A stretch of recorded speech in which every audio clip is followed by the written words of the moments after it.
Pemerintah ini kan selalu terus menggaungkan kebijakan antara link and match antara perguruan tinggi dan industri. Namun dengan data pengangguran sarjana yang justru meningkat, artinya ini belum ada indikator keberhasilan yang nyata. Gitu ya. Dan memang link and match ini menjadi PR kita dari dulu. Timbalah ilmu setinggi-tingginya, sebuah wejangan yang kerap diungkapkan orang tua kepada anaknya. Mereka percaya semakin tinggi pendidikanmu, semakin terjamin pula kehidupanmu. Namun generasi muda hari ini harus menelan ludah. Nyatanya, pekerjaan semakin sulit didapat, alhasil pengangguran semakin meningkat. Per November 2025, jumlah pengangguran di Indonesia mencapai 7,35 juta orang, atau setara dengan 4,74% tingkat pengangguran terbuka. Mirisnya, jika dilihat dari tingkat pendidikan, banyak pengangguran di Indonesia memiliki latar pendidikan menengah sampai tinggi alias sarjana. Kementerian Ketenagakerjaan tidak menampik hal ini dan menekankan pada permasalahan mismatch yang bersifat struktural. Kepada bisnis, Direktur Jenderal Pembinaan Penempatan Tenaga Kerja dan Perluasan Kesempatan Kerja Kemenaker, Estiarti Haryani menjelaskan, terdapat dua jenis mismatch yang terjadi saat ini, vertikal dan horizontal mismatch. Selain mismatch, tingginya pengangguran terdidik juga disebabkan oleh kesenjangan kompetensi, ekspektasi dan kondisi pasar kerja, sampai pertumbuhan lapangan kerja yang makin menyempit. Bak sudah jatuh tertimpa tangga pula. Anak muda alias Gen Z juga tidak hanya berkompetisi dengan angkatan kerja baru lainnya, tetapi juga para pekerja terdampak PHK.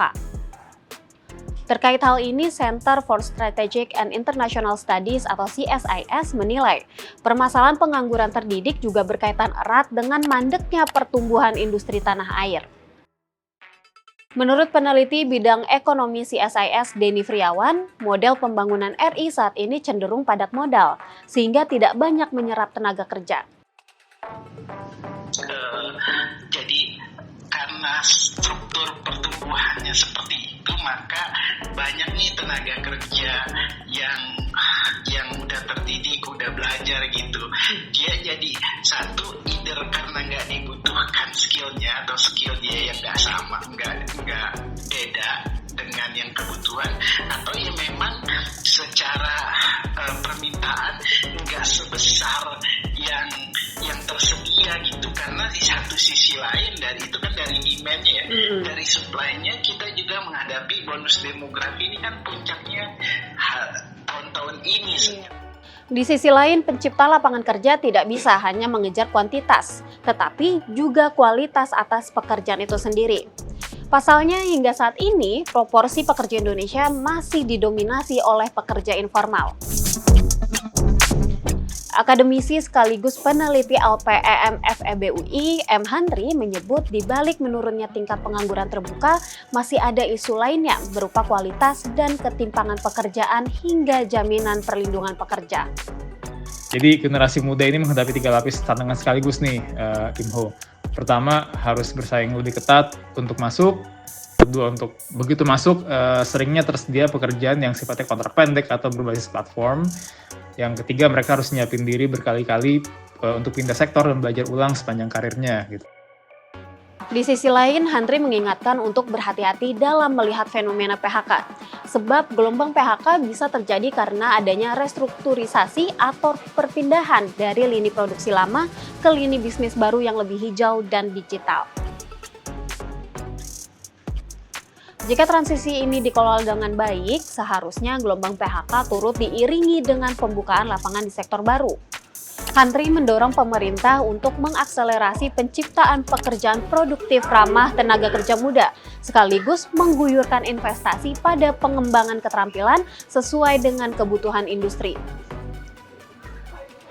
Bagi kalangan pengusaha, mismatch ini bukan suatu isu baru, ditambah lagi dengan adanya pelemahan ekonomi. Apalagi kata Ketua Bidang Ketenagakerjaan Apindo, Bob Azam, pasar Indonesia kini dibanjiri barang impor yang membuat pengusaha lokal merugi hingga gulung tikar. Di sisi lain, tuntutan kenaikan upah minimum juga dianggap menambah beban operasional.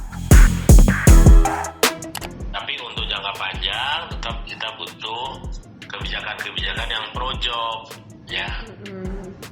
Nah, jadi projob itu harus meningkatkan permintaan barang-barang produksi dalam negeri. Nah, dengan mengurangi pajaknya ketinggian gitu loh. Oke. PPN paling tinggi di ASEAN 12%, pajak otomotif 40%. Jadi kalau ketinggian pajak ya keracunan lah itu dunia bisnisnya gitu loh. Sebenarnya pemerintah khususnya Kemnaker sudah melakukan berbagai upaya untuk menjawab permasalahan ini, kayak program magang nasional. Tetapi akademisi maupun pelaku usaha melihat masih perlu adanya peningkatan dari sisi jangkauan, kurikulum, serta pendampingan.